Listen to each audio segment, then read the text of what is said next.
Now this is what an invisible zip should look like. It's invisible, so you don't see it. And it's concealed inside the seam, so that all you're going to see is the slider bar at the top. And it's not as difficult as it looks if you have the right foot for your machine. And this is a foot for an invisible zip.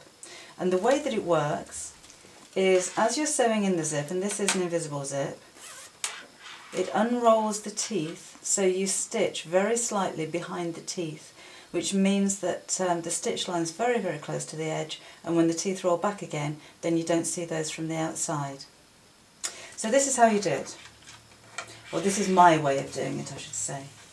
I've got my 2 pieces of fabric, and this is the only time when you sew a zip in that you don't part sew the seam to start with. And I find the easiest way to do it is to lay the fabric out right side up and then put the zip right side up in the centre, so I know which way it's supposed to be looking. What I'm then going to do is to mark my seam allowance on my edges with a pen that will disappear. Or you could use a pencil mark, or you could use chalk if that makes it easier for you.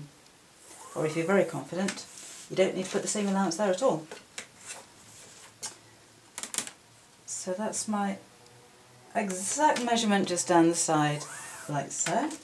And then again, line those 2 pieces of fabric up together. That's the way that my zip's going to go.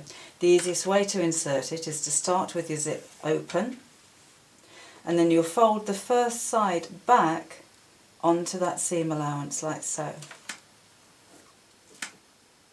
Line it up perfectly. Leave a little bit at the top. Normally I like to leave around about 1/4 of an inch from the top of my project because I don't want to see the top of the zip. That's going to fold over and will encompass something like a hook and eye or a waistband. So I'm just going to put lots of pins down the one side, then I'll pin the second side, and then I'm going to sew that by hand just with a long tacking stitch to hold it in place. So there we go, right down to as far as I can with the zip.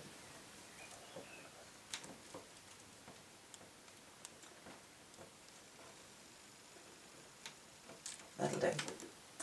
And then for the second side, you'll need to flip this over, but again it's easier to see with your fabric face up and your zip face up where that zipper's going to sit. So fold that over again so that the teeth are lined up with the same distance from the top of your fabric, and again pin that across.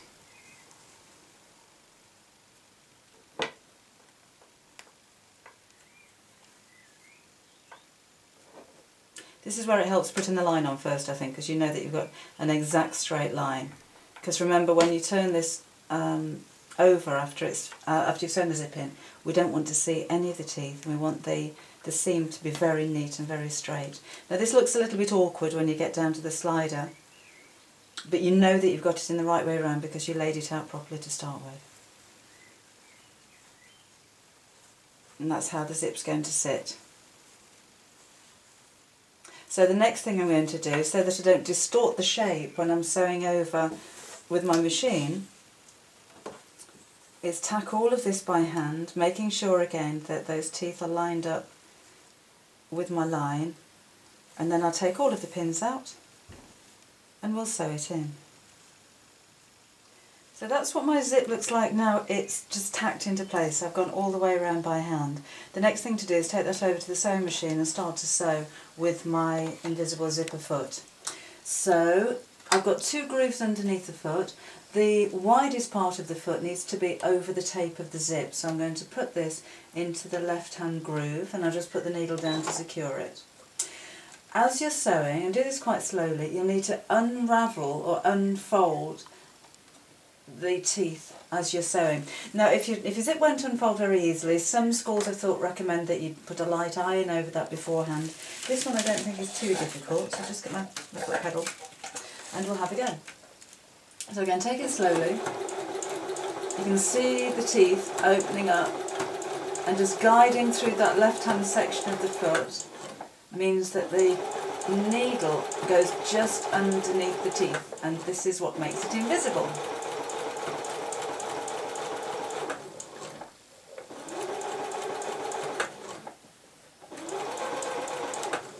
and take that as far down to the slider as you can.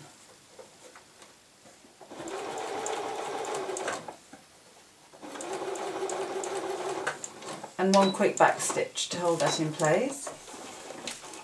Take that away, and then do the same on the other side. And remember, the widest part of your zipper foot needs to be over the tape, and then pull back those teeth and guide it through the foot.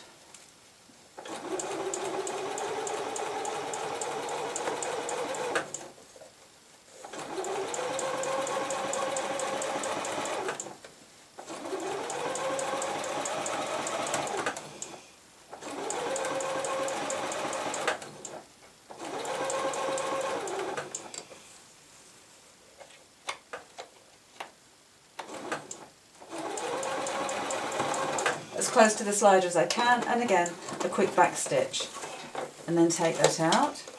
Next thing to do is to change the foot on your machine. We've finished with the invisible zip foot, whoops, so we're going to put on the regular zip foot.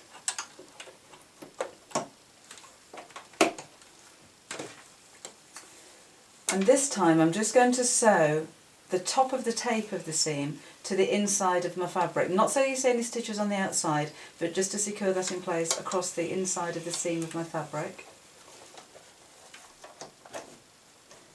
Quite close to the edge, and I can use quite a long stitch because this is just to hold the zip in place.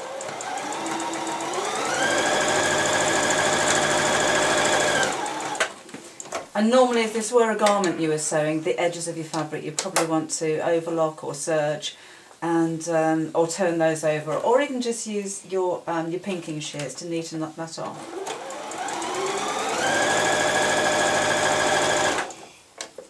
That side out of the way.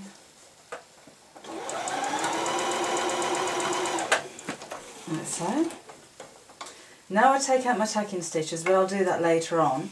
But the next thing to do is to finish off the seam that I've left open where I first started. So I'm going to do my zip up. You can see how that's invisible. Turn my fabric over, fold the zip over together, and then I'm going to sew my seam with a smaller stitch, I think, all the way up to where my zip started here. Now your seam allowance, I'd allow a little bit more than the usual, so cut your fabric that little bit wider. It makes it easier to put a zip in. I'm tucking the ends of my zip just out of the way and just sew straight up to the line where I first started sewing and back tack.